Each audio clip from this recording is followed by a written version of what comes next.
buat tos dulu, cari 5 orang. Karena Tuhan Yesus itu besar di dalam kita semua, makanya kita harus tunjukin kasih Tuhan ada di dalam hidup kita semuanya. Yang ada di tempat ini, amen. Yuk cari teman-temannya 5 orang, keluar dari bangkunya gak apa-apa. Kenalan lagi gak apa-apa, tanya kabarnya gak apa-apa. Yuk.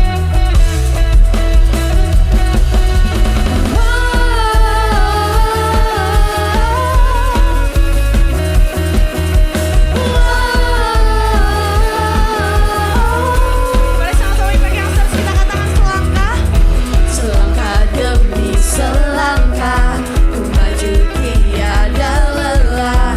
Sekalipun ku berjalan dalam lembah kekelaman, ku tak takut, ku tak gentar, semua musuh gemetar. Yuk pakai badannya untuk menari untuk Tuhan. Semua musuh gemetar. Imanku tak perlu besar, tapi cukup sebutin aja dahsyat. Imanku tak perlu besar, cukup sebutir pun dahsyat. Karena Dia yang bekerja, bukanlah kuat gagahku. Ku tak takut, ku tak gentar, semua musuh gemetar. Semua musuh gemetar. Yuk sama-sama lompat untuk Tuhan, katakan Yesus. Yesus, Tuhan, Engkau yang selalu bekerja di dalam hidupku dan telah menjadi kuatku. Sekarang aku selalu kan meninggikanmu, kesetiaanmu besar di dalamku.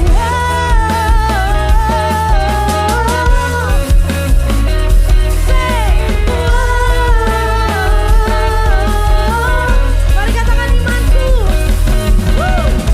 Imanku tak perlu besar, cukup sebutir pun dahsyat. Karena Dia yang bekerja, bukanlah kuat gagahku. Ku tak takut, ku tak gentar, semua musuh gemetar. Katakan semua musuh gemetar. Semua musuh gemetar. Katakan Yesus Tuhan. Oh Yesus, Tuhan, Engkau yang selalu bekerja di dalam hidupku dan telah menjadi kuatku. Sekarang aku selalu kan meninggikanmu, kesetiaanmu. Mari katakan Yesus Tuhan. Yesus, Tuhan, Engkau yang selalu bekerja di dalam hidupku dan telah menjadi kuatku. Sekarang aku selalu kan meninggikanmu, kesetiaanmu besar di dalamku. Yuk teman-teman semuanya, kita tepuk tangan di atas kepala. Kita boleh lebih semangat lagi. Karena bila Tuhan di sisi kita semua, kita gak usah takut. Karena Dia adalah kuat dan perisai untuk kita semua. Amen.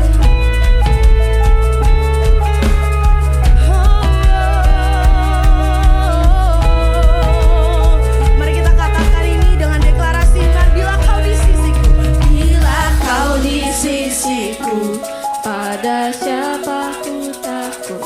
Karena Kaulah perisai dan kuatku. bila Kau di sisiku, pada siapa ku takut? Karena Kaulah perisai dan kuatku. Yuk impact yang saja katakan.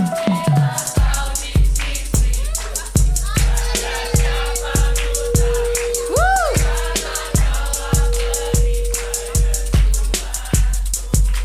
Bila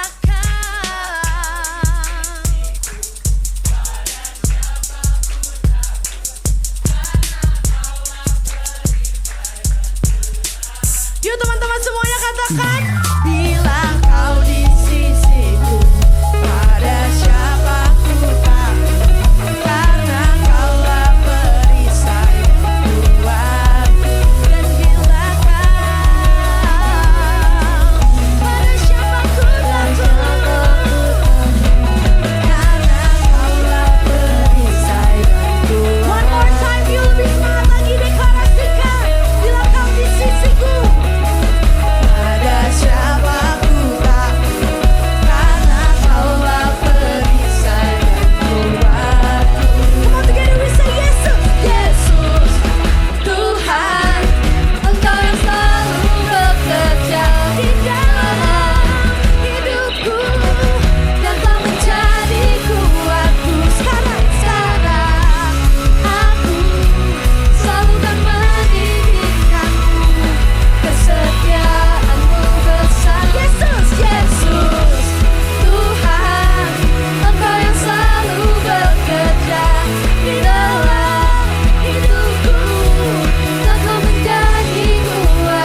Mari sama-sama kita lebih dalam lagi untuk memuji Tuhan kita, menyembah Tuhan kita yang sungguh luar biasa. Oh, how amazing grace. Thank you, Lord. Thank you,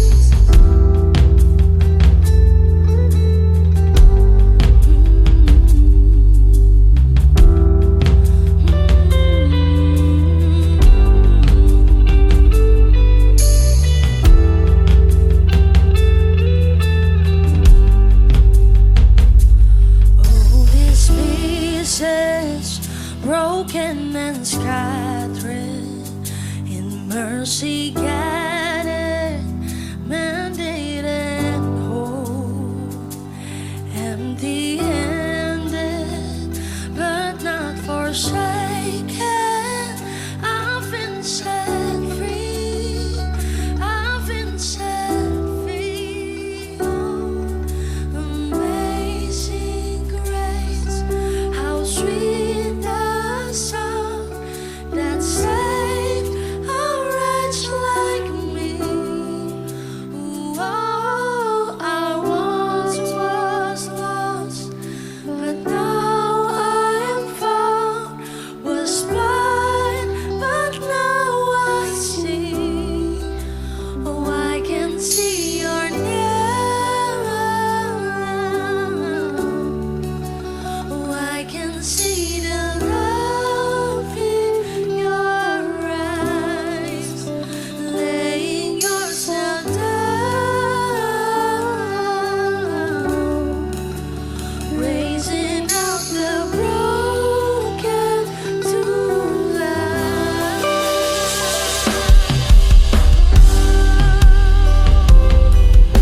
Kau yang menyempurnakan kami Tuhan, Kau yang menebus setiap kesalahan kami Tuhan di atas kayu salib. Come on, together we sing. You take our failure, you take our weakness, you set your treasure in jars of clay. So take this heart, Lord, I'll be your vessel, the world to see your life in me. Whoa, amazing grace, how sweet the sound that saved a wretch like me. Oh, I once was lost, but now I'm found. Was blind, but now I see.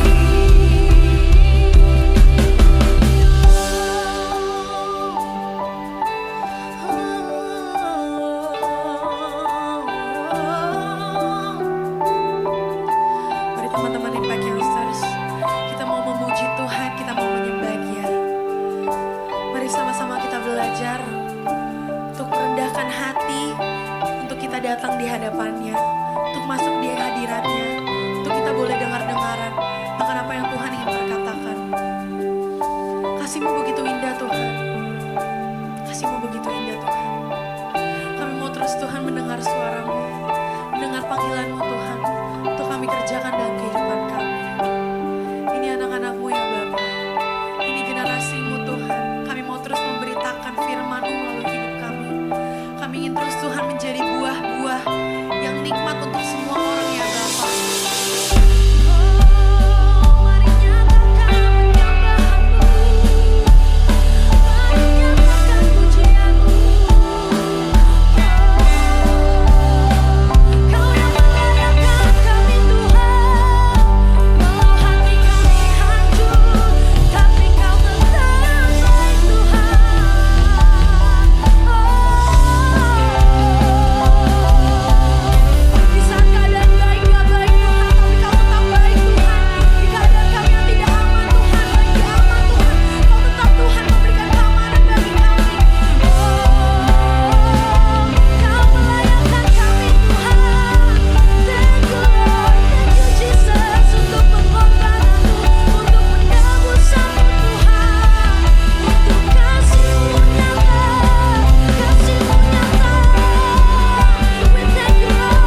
kasih Tuhan Yesus.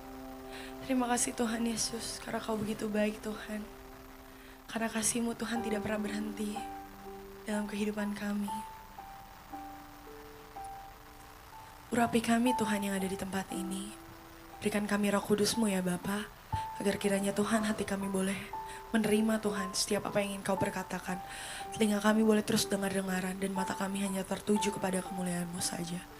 Tuhan Yesus berdoa ya Bapa, karena pada saat ini Tuhan, kami akan mendengarkan firman-Mu yang akan disampaikan oleh Kak Joshua dan Kak Keisha. Biar kiranya Tuhan firman yang ada boleh memberkati kami, boleh menjadikan pribadi kami berubah keluar dari tempat ini. Di dalam nama Tuhan Yesus Kristus, mari sama-sama kita yang percaya katakan amen. Teman-teman semuanya boleh silakan duduk. Iya, sebelum mulai kita kenalan dulu kali ya. Oke, kenalkan nama kakak Kak Keisha. Ini suami kakak. Siapa namanya? Nama saya Joshua, teman-teman ya kan. Jadi bisa dipanggil Kak Jos, Kak Joshua. Nah, Kak Joshua dan Kak Keisha ini sudah melayani dari 2017. Ada yang udah lahir atau baru lahir 2017? Udah ya? Baru lahir? Siapa Sudah tahu lahir? belum ya. Nah, dan kita saat ini melayani di New Wine International Church sebagai Next Gen Teachers. Jadi udah terbiasa ketemu teman-teman yang seumuran kalian. Iya. Nah, hari ini Kak Keisha sama Kak Joshua kita mau bicara tentang forgiveness. Katakan forgiveness. Seringkali kita mengaitkan forgiveness tuh kayak kertas ini. Ah, gimana tuh Kak? Kita berpikir bahwa oh forgiveness ini udah kayak rewind button ya. Yang sudah luka lecak-lecak ini, kita kembalikan ke posisi awal. Tapi apakah seperti itu? Apakah forgiveness ini adalah rewind button? Atau justru forgiveness adalah start button nih? Wow. Jadi kita belajar sama-sama hari ini ya tentang forgiveness. Apalagi sih Kak pemahaman yang salah tentang forgiveness? Nah, kalau tadi ya Kak Keisha bilang forgiveness itu kayak rewind button. Kalau Kak Joshua melihatnya sedikit melengkapi yang sudah Kak Keisha tambahkan tadi ya, sampaikan. Nah, bagi Kak Joshua, seringkali ya kita nganggep forgiveness sebagai apa? Spiritual maturity. Maksudnya apa tuh Kak? Seolah-olah nih kalau kita belum bisa mengampuni, tandanya kita kurang rohani. Kurang ya. beriman ya? Bahkan ada yang bilang gak ada Roh Kudusnya di hati. Waduh ya.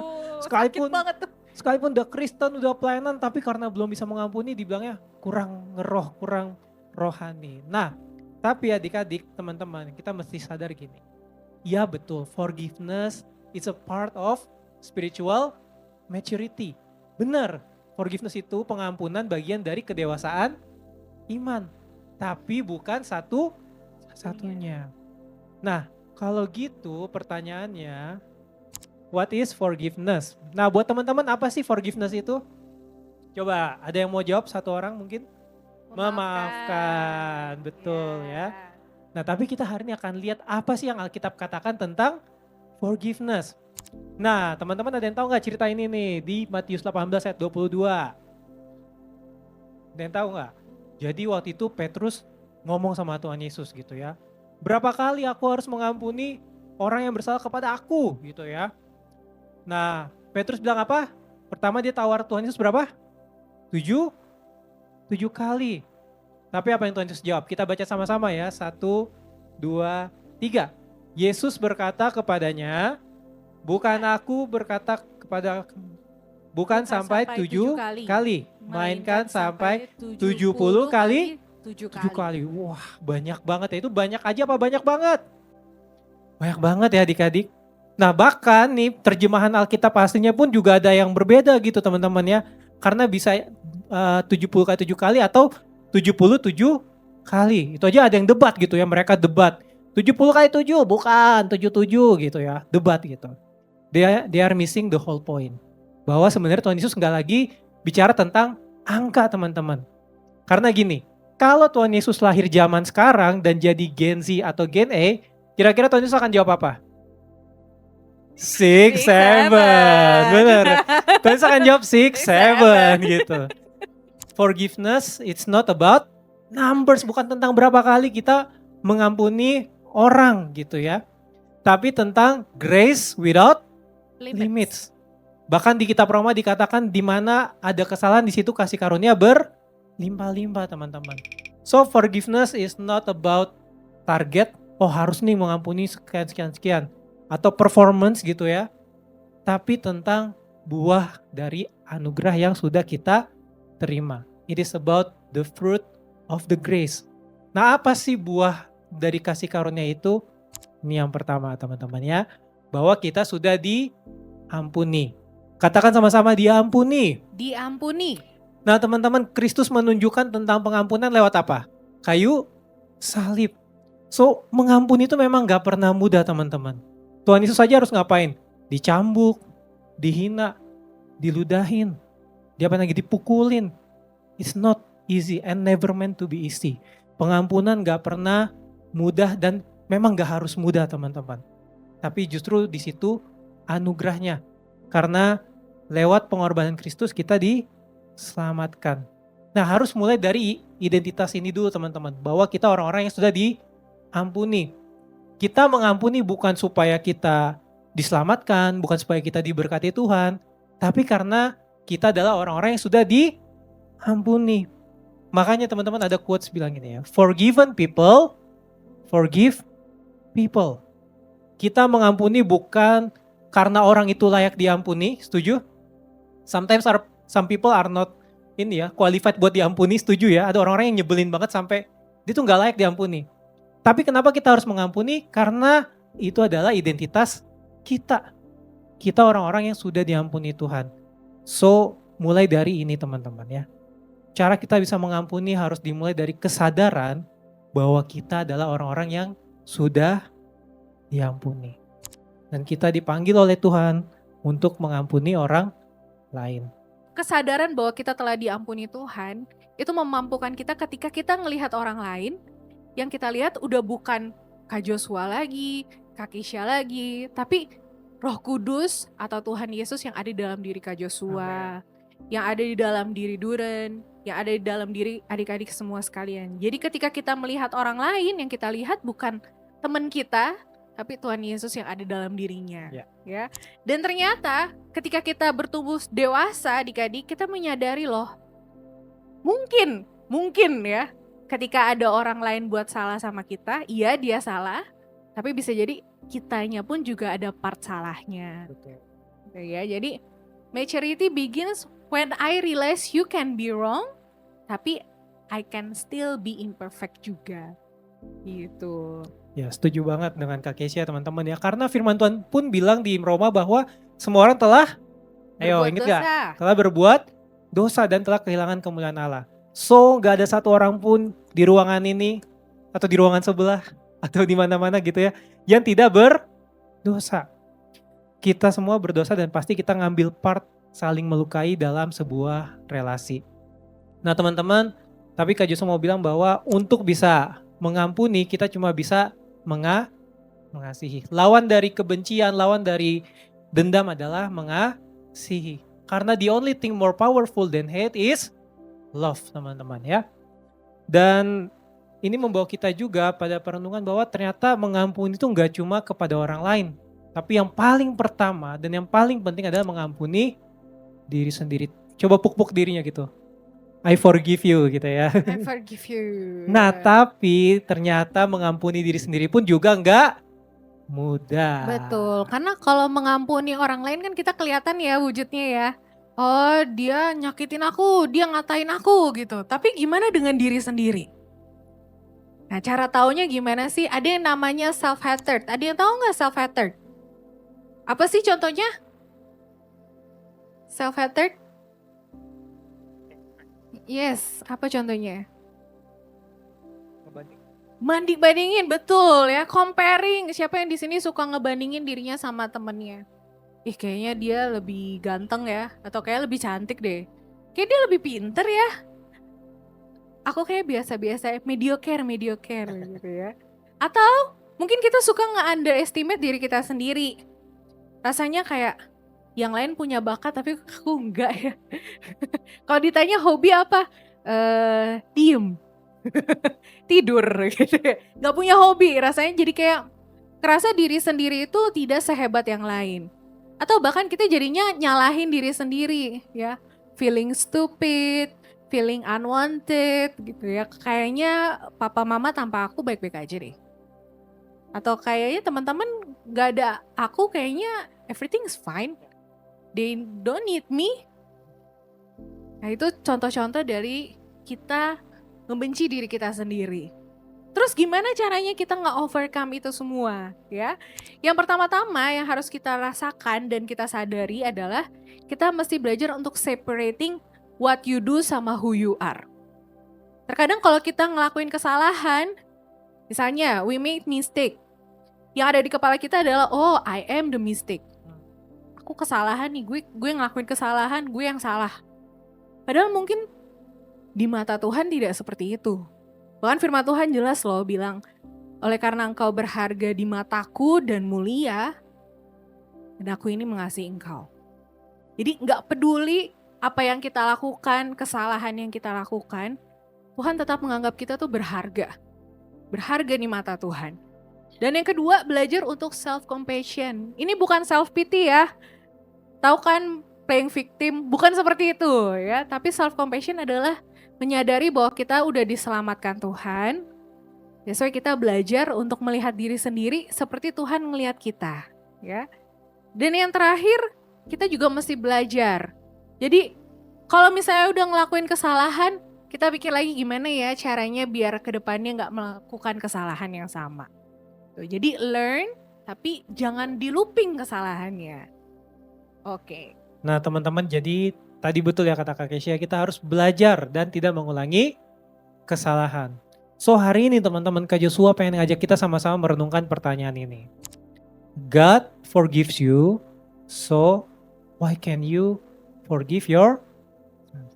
Sadar gak sih teman-teman bahwa Tuhan nih yang ciptain seluruh alam semesta, yang harusnya kalau misalnya kita pernah buat salah, kita pernah ngecewain Tuhan, dia bisa dengan gampang loh nurunin petir gitu misalnya, jeder gitu, bus hilang gitu, bisa di wipe out aja gitu. But he choose to love us. Tuhan yang ciptain seluruh alam semesta ini yang bisa dengan mudah ngilangin kita kalau kita buat salah atau buat sesuatu yang mungkin gak sesuai dengan apa yang kita harapkan.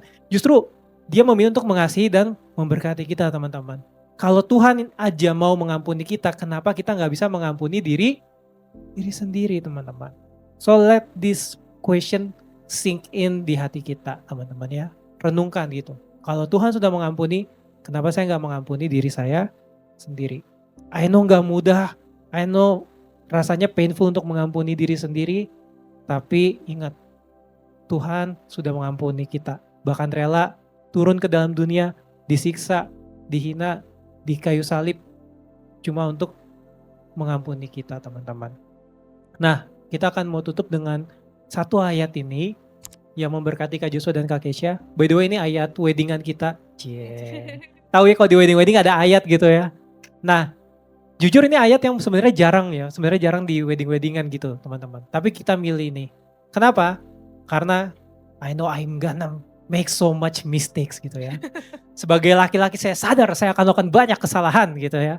Gak salah aja bisa jadi salah gitu ya teman-teman ya. Nah makanya Kak Joshua pilih ayat ini dan Kak Kesia menyetujuinya gitu. Yuk kita baca sama-sama ya. 1, 2, 3.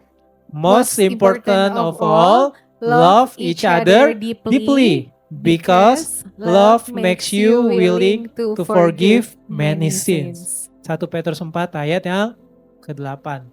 Nah teman-teman, ingat bahwa lawan dari dendam, dari kebencian adalah kasih teman-teman. Hanya kasih yang bisa mengampuni kesalahan. Dengan kita mengasihi diri sendiri, kita mengasihi orang lain, lewat kasih itu kita bisa mengampuni satu sama lain. Biarlah kasih dan anugerah dari Tuhan tinggal di hati kita dan menolong kita untuk bisa mengampuni orang-orang yang sudah melukai kita. Oke, sekarang kita udah kumpulin beberapa pertanyaan yang ada di Google Forms. Boleh pertanyaan pertama? Oke kakak, izin untuk bertanya. Baik, Izin. Jadi pertanyaan yang pertama adalah jika punya teman yang toksik, sudah mencoba membantu tetapi tidak mau berubah, apakah kita harus terus mencoba atau berhenti? Oke, teman toksik nih ya. Ya. Jadi dia toksik, kita udah ngebantuin nih, bantu ingetin, bantu apa. Cuma kayak nggak berubah-berubah. Gimana nih caranya? Apakah kita terus mencoba atau kita jauhin atau gimana nih baiknya gitu. Oke, Kak Joshua. Ya, kita tengking dalam nama Tuhan Yesus ya. Enggak ya teman-teman ya. Tumpang kaki gitu enggak bercanda. Ya, untuk teman yang toksik, teman-teman kita mesti ingat dulu kita bukan juru selamat. Itu yang paling Ya. penting. First thing first, we are not Messiah gitu ya. Kita bukan juru selamat. Kita cuma bisa bantu ngingetin itu udah betul. Tapi untuk sampai mereka berubah itu butuh Roh Kudus yang bekerja dalam diri mereka. Apakah kita harus give up? Mungkin bukan give up, tapi mungkin mulai set boundaries kalau itu udah mulai kena ke psikis kita sendiri gitu ya. Kan jadi self blaming kadang gitu ya. Kok gue udah doain, gue udah ingetin kok dia gak berubah-berubah. Nah mungkin kita perlu set boundaries untuk kayak tenangin diri dulu, kalibrasi lagi hati kita gitu ya. Kalibrasi apa ya, setting ulang hati kita gitu untuk punya pandangan yang benar tentang dia gitu. Kalau dari aku sih gitu. Iya, setuju. Kak Kesha mau tambahin? Udah cukup. Udah cukup ya, setuju itu ya tambahannya. Baik, jadi gimana caranya kita nggak give up, tapi lebih ke serahin ke Tuhan gitu ya. Karena perubahan itu sebenarnya bagiannya Tuhan ya, bukan bagiannya kita. Oke. Selanjutnya ada pertanyaan apa lagi Hana? Selanjutnya ada pertanyaan nih Kak. Menurutku ini lumayan interesting sih pertanyaannya. Bagaimana cara mengampuni orang yang terus menyakiti kita, tetapi kita tetap harus sering menghadapinya? Wah, bener sih. Kadang tuh pengampunan yang susah ya, bukan di orang yang gak kita kenal. Ya kan? Biasanya yang sulit adalah orang-orang yang deket banget sama kita nih. Bisa jadi yang serumah sama kita, ya, sering interaksi, sahabat kita. Kalau orang gila di jalan mukulin kita mah kita ngampuninnya gampang, setuju nggak? Bener, karena Iya gak kan? ketemu lagi juga. Iya. Tapi kalau orang-orang terdekat kita nih, wah ini yang bener-bener butuh banget untuk kita berserah sama Tuhan juga sih. Gitu. Jadi baik lagi mungkin yang tadi Kak Kesha bilang ya, gimana sih caranya ngampunin orang lain gitu. Mungkin yang harus kita ubah adalah pandangan kita sendiri dulu sih. Tuh, jadi yang kita lihat bukan orang yang nyebelin gitu ya. Tapi dia adalah orang yang dikasihi Tuhan yang kebetulan nyebelin gitu. Jadi itu dulu yang harus kita ubah. Sudut pandang kita yang berubah. Sehingga ketika kita mengampuni orang tersebut yang kita lihat udah bukan dianya yang nyebelin. Tapi dia yang dikasihi Tuhan. Gitu. Oke, mungkin Kak Joshua ada mau tambahin? Sudah cukup ya nanti supaya panggilan lain gitu ya ganti. Iya. Gitu ya. Oke. Kayak banyak nih. Soalnya kayak banyak ya pertanyaan. Jadi intinya gimana kita ubah sudut pandang kita ya, berarti kita harus ngubah dari yang dia ini nyebelin tapi justru dia ini dikasih sama Tuhan yang kebetulan nyebelin. Keren ya. Oke. Selanjutnya di sini ada pertanyaan. Apakah ada faktor dari luar yang bisa membantu proses pengampunan? Contohnya misalnya kalau kita berteman dengan orang lain, apakah itu bisa menjadi bantuan? Faktor dari luar kan itu bantuan untuk mengampuni orang, atau nggak ada, itu sebenarnya purely dari hati masing-masing gitu. Silakan kakak dijawab. Ya kalau Kak Kesha sendiri sih sejujurnya kakak juga setuju sama firman Tuhan yang bilang pergaulan buruk merusak kebiasaan baik ya. Jadi tapi sebenarnya pergaulan yang baik juga akan menumbuhkan hal yang baik juga gitu. Cuma gunanya teman-teman di sekitar kita tuh sebenarnya bukan untuk kayak buat kita jadi ikut-ikutan ya.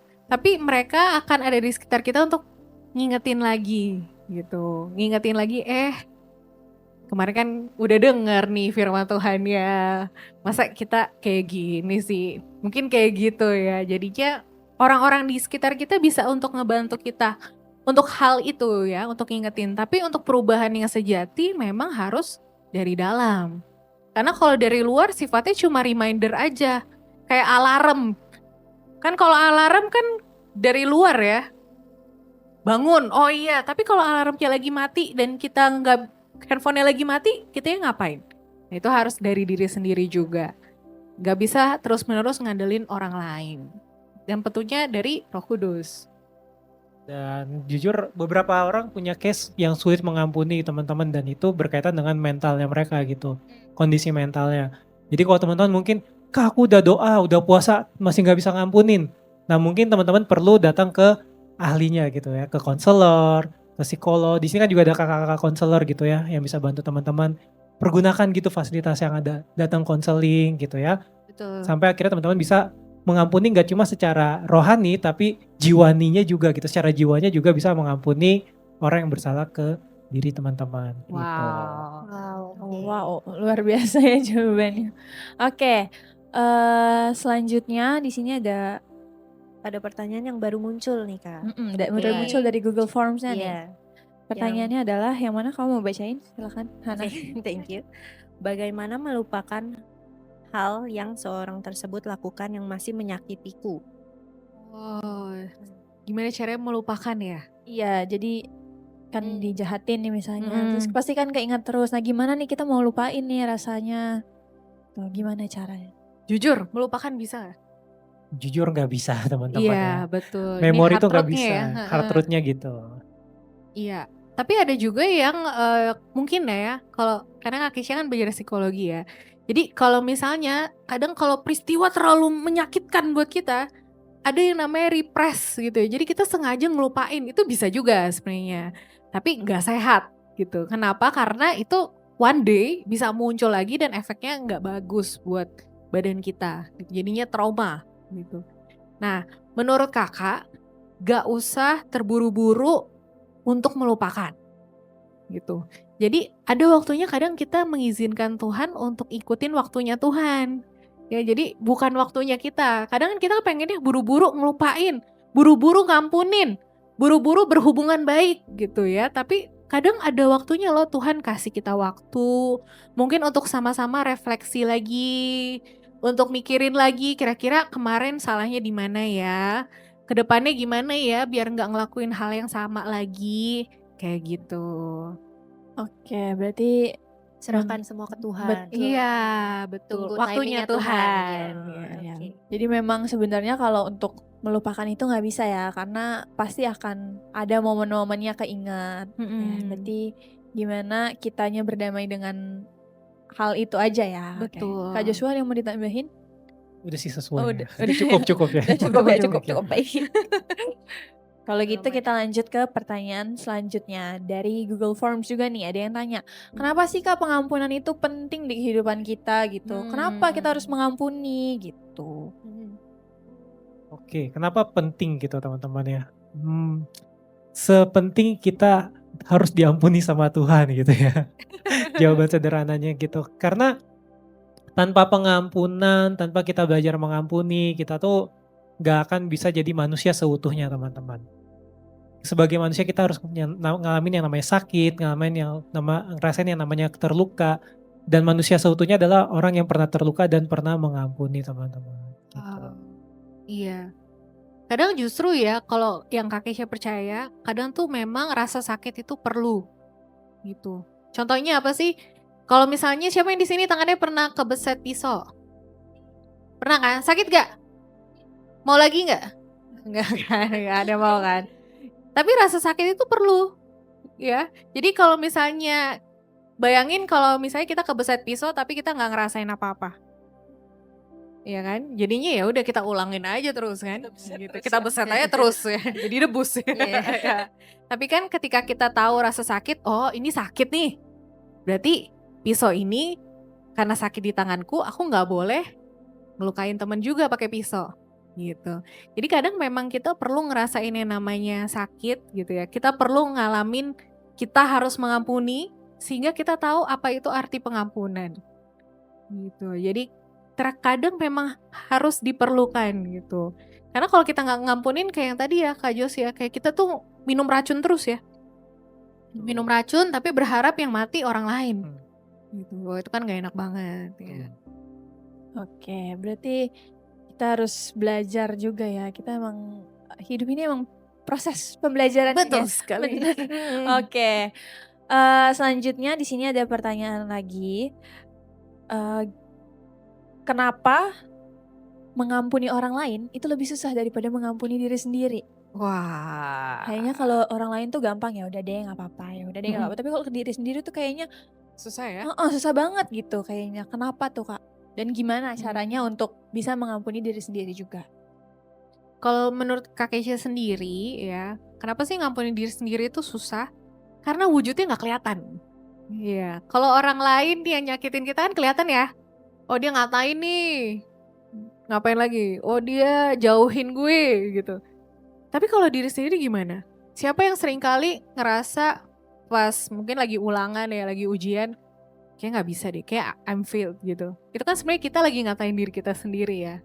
Nah itu sih, jadi yang sulit adalah ketika kita berhadapan dengan sesuatu yang kita nggak bisa lihat, yaitu diri kita sendiri gitu. Jadi mungkin itu yang menyebabkan kenapa jadi lebih susah ketika diminta untuk mengampuni orang lain. Oke, kalau dari aku mungkin nambahin juga gitu bahwa kadang yang buat susah adalah untuk mengampuni diri sendiri maupun orang lain adalah ketika kita ngelihat sisi buruk kita yang ada di diri orang lain ya. Itu juga Wah, benar. poinnya gitu teman-teman ya. Kalau kita mungkin kesulitan mengampuni nih, coba lihat gitu dari orang tersebut apa sih yang kita nggak suka gitu ya, sampai kita akhirnya sulit mengampuni. Nah jadi teman-teman, plot twistnya adalah kalau kita sebel sama orang atau sulit mengampuni orang lain, itu adalah kesempatan terbaik untuk mengintrospeksi diri. Ketika kita bisa sadar, oh misalnya saya nggak suka ini, saya nggak suka Kak Kesia karena mungkin kalau ngomong belak-belakan gitu dan menyakiti hati misalnya gitu ya. Oh berarti sebenarnya aku pun juga mungkin kayak gitu, suka ngomong belak-belakan dan nyakitin orang lain tanpa sadar gitu. Nah, seiring kita sadar kita kurangnya di mana, kelemahan kita apa, niscaya biasanya akan lebih mudah untuk mengampuni orang lain gitu. Oke. Selanjutnya apa ini, Hana? Pertanyaan selanjutnya kayaknya Oke. pertanyaannya nggak habis-habis ya. Nggak apa-apa, kayaknya durasinya sejam ya ini. Ya. Silakan Hana. Pertanyaan selanjutnya. Jadi pertanyaan selanjutnya, kalau kita sudah memaafkan tetapi orang yang masih jahat sama kita, lalu bagaimana cara untuk mengampuni orang ini? Oh jadi maksudnya kayak kita udah maafin nih, Iya, Kita tapi udah dia maafin, tetap- udah tapi dia damai. tetap menyerang gitu. nyakitin Iya, lagi. nyakitin terus. Gitu. Oke. Kalau Kak Keisha sih percaya juga dalam kasih ada juga boundaries ya, gitu. Nah, ada istilah itu tuh Kak, yang apa tampar pipi kanan, kasih pipi kiri. Kiri. Itu maksudnya gimana sih Kak?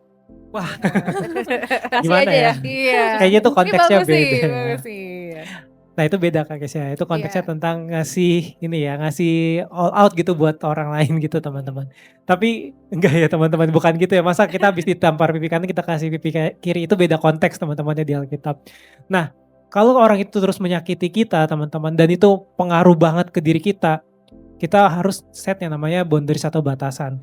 Nah masalahnya kita seringkali berpikir boundaries itu apa ya, dosa gitu ya. Iya, Kayak, betul. kalau saya ngasih batasan berarti saya udah bersalah nih gitu. Tuhan kan menerima apa adanya semua makhluk gitu.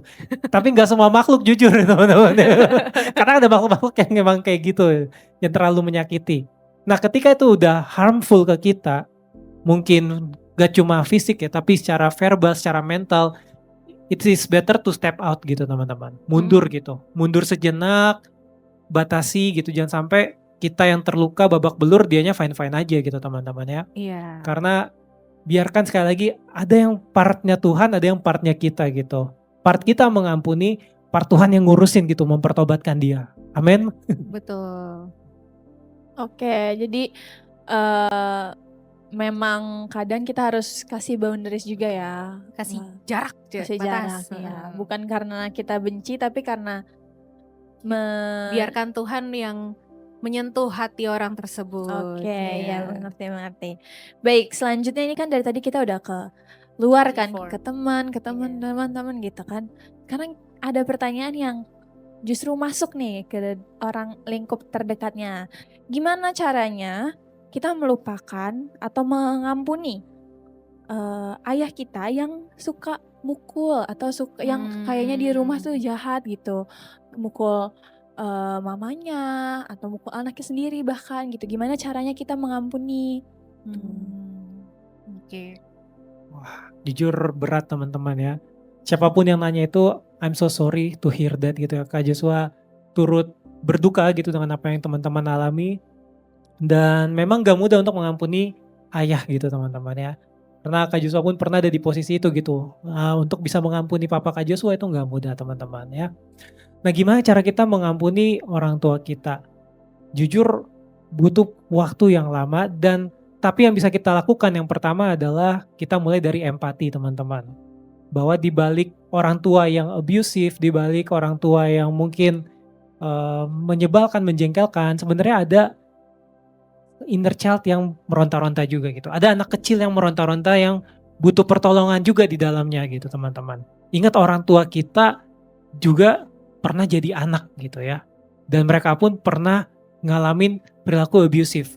Dan bisa jadi sebenarnya perilaku abusive yang kita alami itu gak separah yang mereka alami gitu. Nah kita bisa mulai dari empati dulu kepada orang tua kita. Bahwa mereka pun anak yang perlu dikasihi gitu teman-teman. Nah mulai dari situ baru kita bisa belajar mengampuni pelan-pelan. Ya.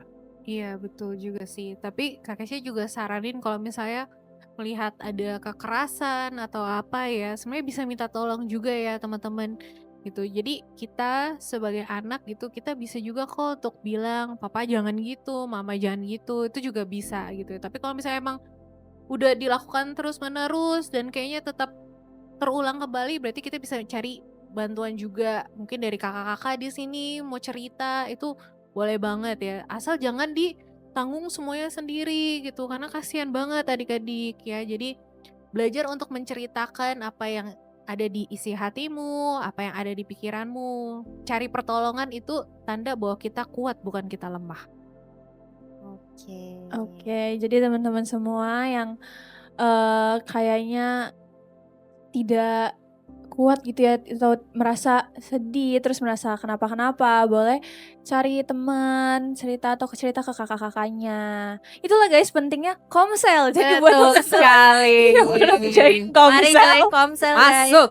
yang belum join komsel, langsung samperin kakak-kakaknya ya join komsel biar teman-teman semua ada tempat ceritanya gitu ya. Jadi bisa dikuatin juga sama-sama. Oke, selanjutnya nih pertanyaannya apa Hana? Oke, selanjutnya, mengapa banyak orang tidak menyadari pentingnya mengasihi diri sendiri, Kak? Kenapa ya? Mungkin itu karena kita terbiasa diajarin, orang Kristen tuh harus pikul salib, sangkal diri gitu ya. Iya. Padahal dalam mengasihi diri sendiri pun ada pikul salib dan sangkal dirinya gitu. Contoh, mungkin kita suka diri kita yang tadi tuh yang self pity, yang mengasihani diri sendiri. Dan ketika kita belajar mengasihi yang sehat, itu kan jadi pikul salib juga ya. Kayak harus menanggalkan citra diri yang jelek, self pity yang kurang baik gitu. Itu pun pikul salib dan sangkal diri untuk pakai kacamata Tuhan melihat kita. Bayangin untuk pakai kacamata Tuhan, Tuhan melihat kita berharga gitu, sempurna di matanya. Gimana gitu, sedangkan kita ngelihat diri kita gak sempurna. Nah disitulah pikul salibnya dan sangkal dirinya teman-teman. Bahwa kita harus sadar, saya dikasihi Tuhan, saya diampuni, saya diterima sama Tuhan gitu. Iya. Kak Kezia mungkin ada yang mau ditambahin? Iya, kadang kita juga suka pakai standarnya itu standar dunia ya. Kayak, aku berharga kalau aku banyak duit. Nilaiku 100 semua gitu ya. Tapi kan di mata Tuhan nggak seperti itu ya. Kadang Tuhan tuh mengasihi kita ya apa adanya. Gitu ya. Jadi belajar untuk mengasihi diri bukan karena kita layak ya. Tapi memang kita dilayakkan Tuhan gitu. Tuhan yang udah mati buat kita itu udah bukti kalau Tuhan sayang banget sama kita gitu. Walaupun dunia ini menyakiti hati kita gitu. Oke. Mungkin satu pertanyaan lagi kali ya Hana.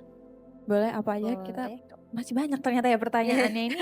Durasinya mungkin harus dilamain ya lain kali Q&A karena pertanyaannya banyak banget Kak. Boleh.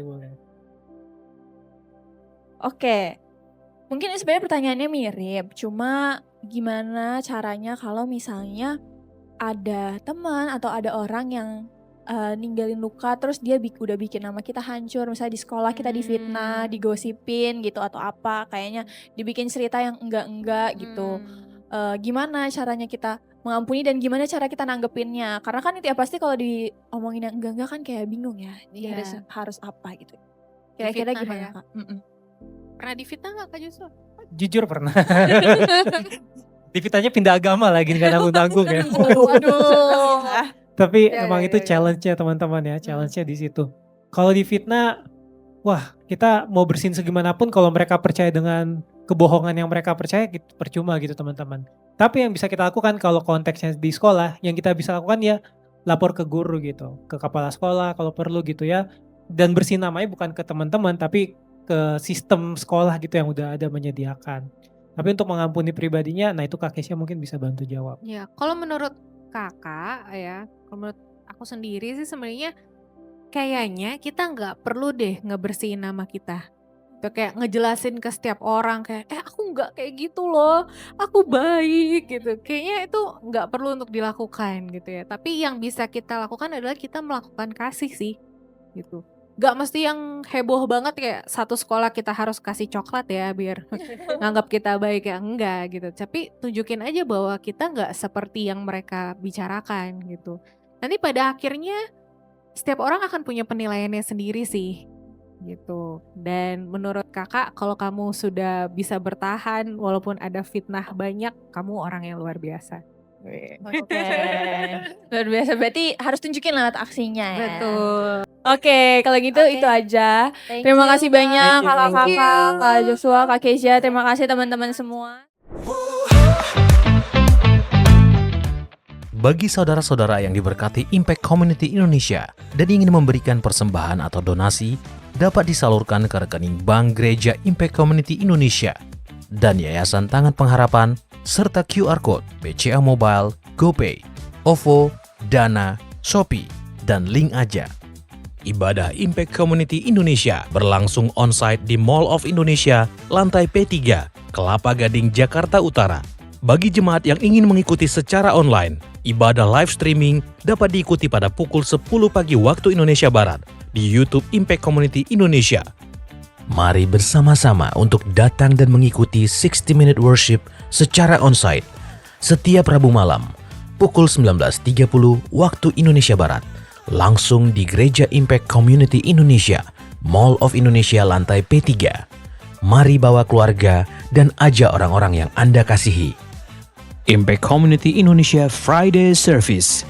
Ibadah setiap hari Jumat yang ditayangkan secara online pukul 19 waktu Indonesia Barat. Ibadah Saturday Service. Ibadah Sabtu Impact Community Indonesia ditayangkan online setiap Sabtu pukul 19 waktu Indonesia Barat di YouTube Impact Community Indonesia. Setiap ibadah online Impact Community Indonesia sudah tersedia subtitle dalam bahasa Indonesia, bahasa Inggris. Anda dapat mengaktifkan dengan klik tombol sisi atau closed caption pada layar Anda. Spesial bagi kaum muda, ibadah Impact Youth pukul 17 waktu Indonesia Barat di Mall of Indonesia lantai P3.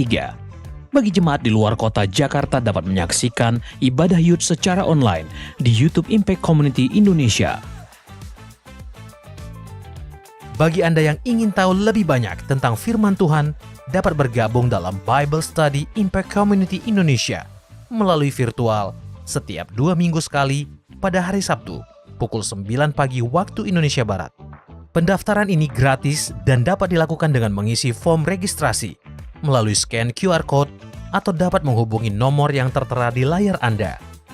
Saksikan Menabur Cinta untuk Indonesia setiap Sabtu jam 11 waktu Indonesia Barat di YouTube Tangan Pengharapan. Ikuti Daily Devotion setiap hari Senin sampai dengan Jumat jam 6 pagi waktu Indonesia Barat di YouTube Hani Kristianus serta pukul 7 pagi waktu Indonesia Barat di YouTube Yohanes Kristianus. Impact Community Indonesia memiliki sebuah komunitas untuk kita bertumbuh bersama. Bagi Bapak Ibu Saudara yang ingin bergabung di Komsel Impact Community Indonesia, dapat mengisi link form pendaftaran di bawah ini. Bagi Anda yang rindu menjadi jemaat Impact Community Indonesia, dapat mengisi Google Form atau scan QR Code di layar Anda. Saudara dapat mengirimkan permohonan pelayanan doa dan konseling, atau jika Anda memiliki doa yang terjawab, serta kesaksian atas jawaban doa Anda, melalui Google Form, WhatsApp, atau email impactcommunity.id@gmail.com. Bagi Anda yang rindu untuk dibaptis, Anda dapat mendaftarkan diri Anda dengan scan QR Code yang ada di layar kaca, atau menghubungi kami di 0811 9777 Tangan Pengharapan memproduksi merchandise Positive by YTP dan batik Tangan Pengharapan untuk menolong pendidikan anak-anak pedalaman Indonesia. Pembelian dapat dilakukan di online store Tangan Pengharapan, di Tokopedia, Shopee, dan WhatsApp merchandise Tangan Pengharapan di 0813 1100 5568. Temukan dan ikuti media sosial kami di YouTube dan Instagram Impact Community Indonesia.